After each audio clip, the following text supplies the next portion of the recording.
Hey, friendo, Steve here. Welcome back to Ask WrestleJuice. You guys left a bunch of great questions. Let's go ahead and dive into it. First up from Wyatt 6 says, now that the Wyatt 6 faction has been teasing so much now on SmackDown and Raw, how do you think Triple H can keep the faction fresh and exciting for us fans, but still keep the legacy alive for Wyndham, a.k.a. Bray Wyatt? We also had this question here from Sir Camps-a-Lot. Says, when will Uncle Howdy debut? And can it be done tastefully and respectfully, or will it just be cringe? So, here's my thoughts on this. I feel like under Vince McMahon, trying to do this would have been a really, really bad idea. I don't think Vince would have known in any way, shape, or form how to handle this with any amount of tact or class. I think under Triple H, it's going to be handled incredibly respectfully. I think given that one of the creative minds behind all that, working in collaboration with Bray, Rob Fee, is still in the company, he'll probably have a hand in this, probably a heavy hand. Bo Dallas seems like a fairly creative person, and I feel like everybody that's going to be involved in this, there's reports that Eric Rowan is back with the company, so he'll be involved with this. Braun Strowman's there. Alexa Bliss will probably come back for this. There's reports that Joe Gacy's going to be involved, who I think is a great name for this. I think that they will approach this as respectfully as possible, so I'm giving it the benefit of the doubt. I think it's a good idea. Back when Bray first passed away, a lot of people were asking me, hey, do you think they should do this? Do you think they should try to continue on with Uncle Howdy in the group? And my initial thought was, no, I don't think so. But given the amount of time that's passed, given what we saw in the documentary, and given that I honestly feel like, and this might be the most important aspect of it, the people involved were people that were very close with Bray Wyatt. Alexa Bliss obviously had a very close creative relationship with Bray Wyatt. She seemingly liked him quite a bit. Braun Strowman, basically seemed like family to him. They all seem to really love Bray Wyatt and what he brought to the table and him as a person. And I feel like doing this to honor him is probably helpful for them in their grieving process. So I'm all for it. And I think that they will treat it with respect. At the end of the day, it's pro wrestling, it's entertainment.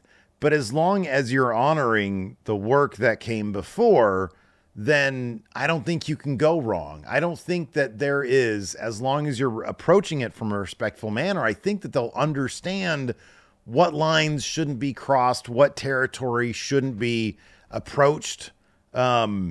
And I'm looking forward to it. I've always liked Bo Dallas. I've always thought that he seems like, it seemed like early on they had big plans for Bo Dallas, and then Vince vinced him. So I'm looking forward to it. I think it'll be good. When will it happen? It should happen soon. They've been doing these teases now for a little while. It hasn't quite caught on the way because it's sort of treading familiar ground with the QR code stuff.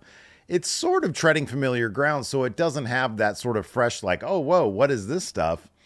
Everybody kind of knows what this is, so there's not as much mystery behind it as when Bray did it back when he came back at whatever it was, Extreme Rules a couple years ago.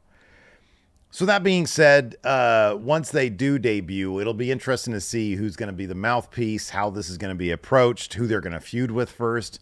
Yeah, I'm looking forward to it. And I'm really looking forward to seeing how they execute this. If they're going to try to execute this in a way that's a bit more focused than what they did with Bray Wyatt. I always thought it was kind of interesting. They sort of put Bray into a feud with LA Knight for the Mountain Dew match.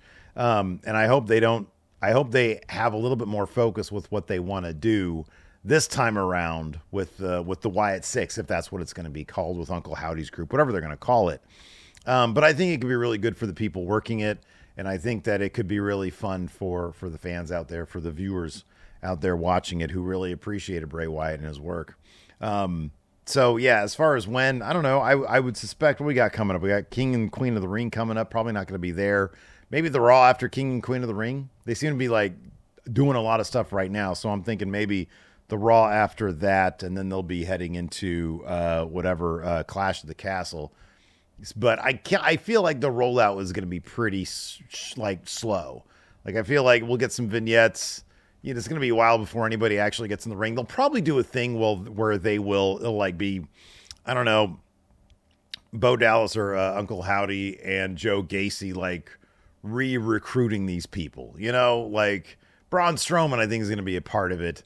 But I feel like he's going to have, because he's already been seen on TV as, you know, Braun Strowman that we all remember, he'll have to come around to it. And then, yeah, I don't know. I think it's going to be a slow, deliberate build. And like maybe we'll get some sort of match at SummerSlam. That's a ways off, but you know how it is with these things. Triple H really takes his time with whatever he does. All right, the blind cinephile here says, you're told to choose 3 to 5 WWE wrestlers that'll get licensed music. Who are they and what songs? All right, so you want to leave LA Knight alone because he's already got really good music. What about Roman Reigns? When Roman Reigns comes back, I don't know why I'm stuck on this song right now, but Public Enemy's Welcome to the Terror Dome, I think would be a killer theme song. Give that to Roman Reigns, because if he comes back with like a head full of steam, like let's say Solo Sikoa ends up being like the lieutenant to The Rock, to the final boss, right? And the final boss ends up getting that title off of Cody. And so everybody's waiting for this big return from Roman Reigns, and he comes back and he's blasting Public Enemy. That'd be sick. That'd be amazing. I would love that.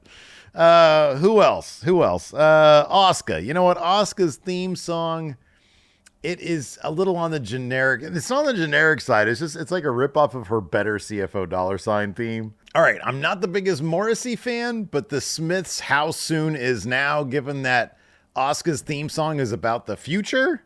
How Soon Is Now, that kind of sounds like the future by the Smiths. I think if you think about that song, would actually make for a killer theme song. I think that works. I think that's a good one. And let's try to do one more. All right, so we already talked about, this is kind of an obscure one. So you Soundgarden fans will know what I'm talking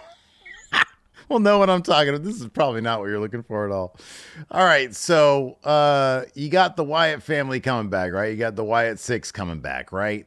And Bray always had those cool sort of menacing theme songs. Well, we're going to go with something a lot that just hits really, really hard for the new Wyatt Six. Kind of like chaotic, right? I'm thinking chaos with these guys.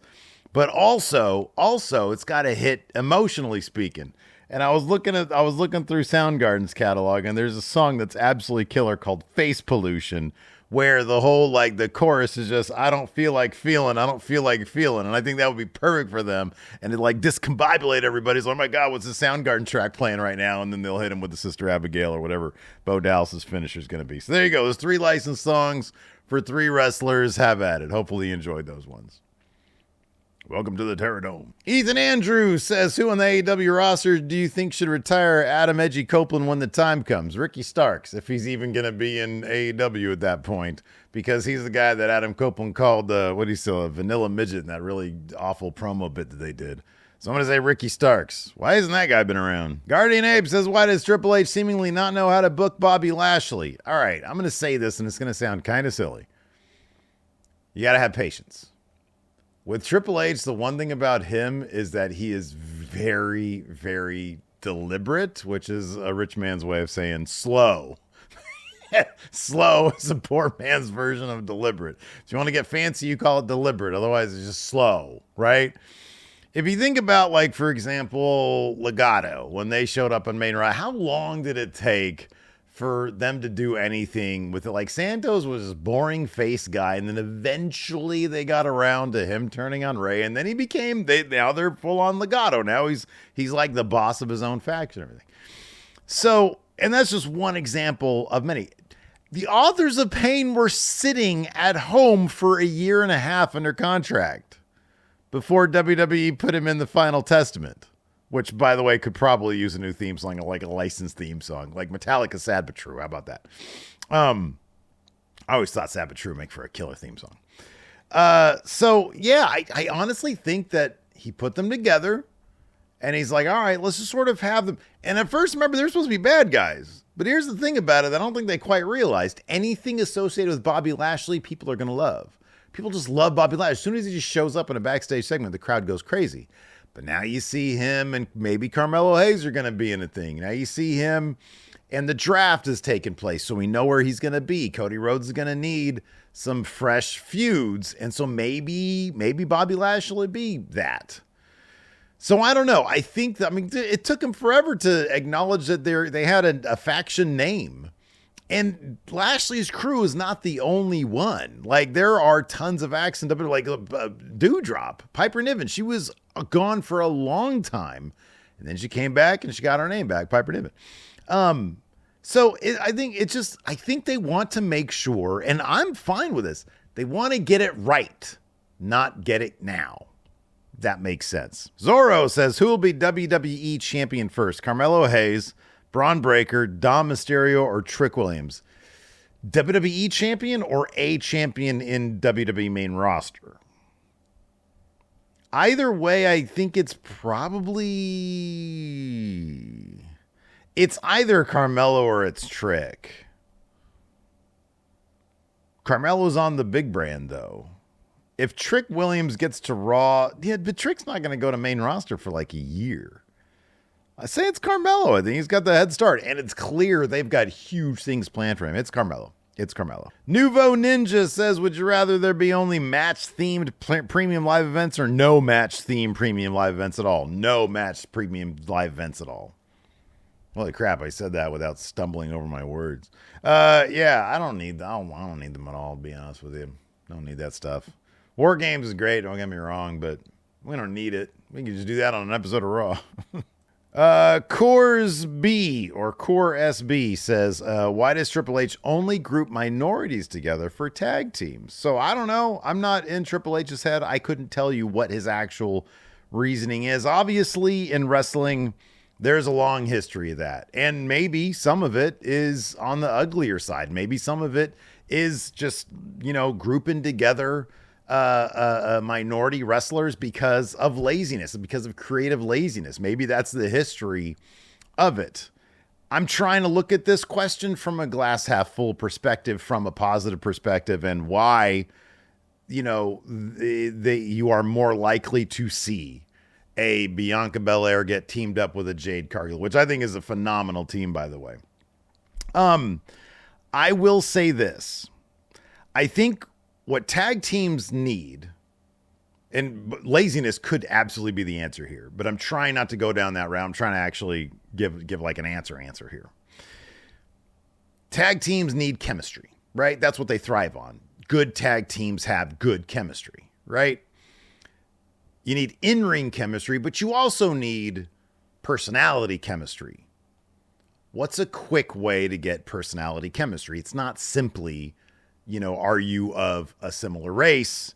It is, do you have shared experiences? And oftentimes shared experiences can mean shared experiences culturally, shared cultural experiences. And sometimes you can develop chemistry. And again, I'm just saying this is a possible answer. I think it's possible that maybe chemistry can develop quicker for people who have shared cultural experiences. And therefore, that is why they are more likely to get teamed up, because they will have that palpable chemistry that comes across on camera, as opposed to if you put two people that are not of a shared cultural background together, and then they're trying to figure out how to get that chemistry. That's one example. That's one idea. I don't know, because I'm not Triple H. Heels Network says, based on how great that Backlash crowd was, do you think all B-tier premium live events should be out of the States? Proof is in the pudding, right? So far, that's like not a terrible idea, evidently. So I don't know. If it's not broke, don't fix it. Keep on doing it. Rob Observer says, press conferences and media scrums after WWE premium live events and AEW pay-per-views, yay or nay? Sure. Hey, look, Rob, you know better than anybody. We have gotten a lot of views out of the drama coming out of many of these pay-per-views, out of these press conferences and media scrums. So I say, keep them coming. There's no downside to it. Keep them coming. Why not? Let some of these people dig themselves into holes, right? Patrick Cheeseman says, what will your chops look like in a match, Steve? Chops? Like my chop? I don't know. My hands aren't that big. You know, I'd like to think that they're good. You know what I'd do? I'd make sure all my opponents were really small. I'd be like, give me the smallest, like, person on the roster. Give me the smallest dude on the roster so that my hand would seem really, really big when it hits them with a chop. So that's what I would do. I just make sure that I had really tiny opponents. I Am the Echo says, how should they move with Braun Breaker? Every week you guys ask me what I think about Braun Breaker and what they should do with him. I don't know. They got to give him something to work with. Given what I saw with Carmelo Hayes and what I've seen so far with Braun Breaker, they clearly have plans for Carmelo Hayes. And Braun Breaker, I think they're just like, I don't know, we'll figure it out when we figure it out, because all these squash matches aren't... I know the dude can do more than squash matches. So I don't know what the deal is. They're just trying to figure out, okay, what story can we put? What personality do you have? Also, the draft just happened, so maybe they'll get something now the draft is done. Bob Blah Blah's Law Blog says there used to be a lot of talk about Majef going to WWE. One worry was Vince is not utilizing him correctly or reining in his personality or sterilizing it. Since Triple H is in charge and there's been much less PG stuff on TV, do you think this is still an issue? No, I didn't think it was an issue back then either. I think MJF is savvy enough to sort of Vince his stuff down and not be as, I don't know, controversial, if you will, with his promos. Under Triple H, I think he'd do phenomenally. I really do. I think he'd do great. I think if he goes to WWE, it'll be a lot of fun. Ethan SN says, what's your ECW Mount Rushmore? He says his is Sandman, Raven, Tommy Dreamer, and Sabu. Oh, dude, RVD is on mine. It's probably RVD, probably Tommy Dreamer. I would go with Taz. And yeah, probably Sandman. I mean, like, we're talking wrestlers. Like, Heyman obviously would be on there too, but we're talking wrestlers, I think. So what I say, RVD, Dreamer, Taz, and Sandman. I think that's my ECW Mount Rushmore right there. I know, taking Raven off that list is difficult. Atticus says, what was the bigger creative fumble? Braun Strowman in 2018 or Wardlow in 2022? I'd say Wardlow in 2022. They had Braun going well, but that's not easy to book. A giant monster is not easy to book. Wardlow, it was right there for him. It was right there for him, and they gave him a lawsuit angle. God, that was horrible. Odd Lifestyle says, as another fan of both the squared circle and the blacktop, who are your WWE NBA playoff comparisons? All right, I'm going to try to keep this really simple for you guys, because Barkley said it best last week on Inside the NBA. I think it was Barkley. The new crop of players we're talking about, of course, Anthony Edwards. We're talking about the Jalen Brunsons. We're talking about all the Gilgeous Alexanders. All these new guys, right? They're the Codys. They're the Codys, right? And then you got LeBron, you got Steph, you got KD getting bounced out in the first round. That's the bloodline. They've been holding it down for decades now. Decades. And just this year, you got Anthony Edwards is 22 years old. 22 years old. And this dude is playing in the playoffs with a composure I've never seen before from a 22-year-old. It is crazy. It's absolutely nuts. So it's a change into the guard is what it is. It's Cody coming in, taking out the bloodline. And yeah, so Anthony Edwards would be Cody. I guess like Gilgeous Alexander would be Sami Zayn, maybe. I don't know. I don't know the details. I just know that all these old dudes are out of the playoffs in the first round, and then you got Harden, Paul George. You guys are out. You're done. You got the new kids coming in. Yeah, man. Ooh, boy. It's a good playoff so far, though. Darius Corey asked, what are 3 matches you'll predict for next year's Mania? Darius, just wait on this question, because I'm going to do a full-on video where I predict. I've seen a couple other channels do this, but I'm going to do it here at WrestleJuice. And I have not watched their videos. I don't want to watch their videos. If there's crossover, I'm sorry, but I got some ideas for this. Next year's WrestleMania, I've got some ideas for it. So I'm going to do that as zone video. Aisha says, a while back, Steve said that he doesn't like the aesthetic of Tony D'Angelo. Did you feel the same way about Ambrose? I didn't, because I feel like Tony D'Angelo's character is just... I don't know what the fuck he's supposed to be. He's the Dawn of NXT, so he's a crime boss, but he's a wrestler. I can't square those things. He might as well be a repo man. I don't get it. I don't. So him wearing they used to call it a white. I don't think you can call it a wife beater anymore. But him wearing like a muscle shirt. What is it? A tank top. Him wearing a tank top. It's late, dude. And Dean Ambrose wearing a tank top. They're two different things to me. It's like asking Luke Harper. Luke Harper's aesthetic was like dirty guy from the swamp, right?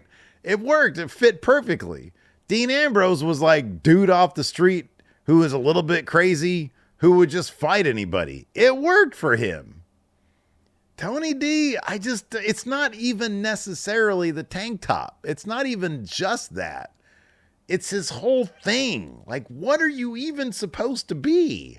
I don't get it. You're a crime boss, but you're like still in WWE's developmental program? That doesn't make any sense. I don't know. It's just one of those things I don't get, man. Maybe I'll come around to them.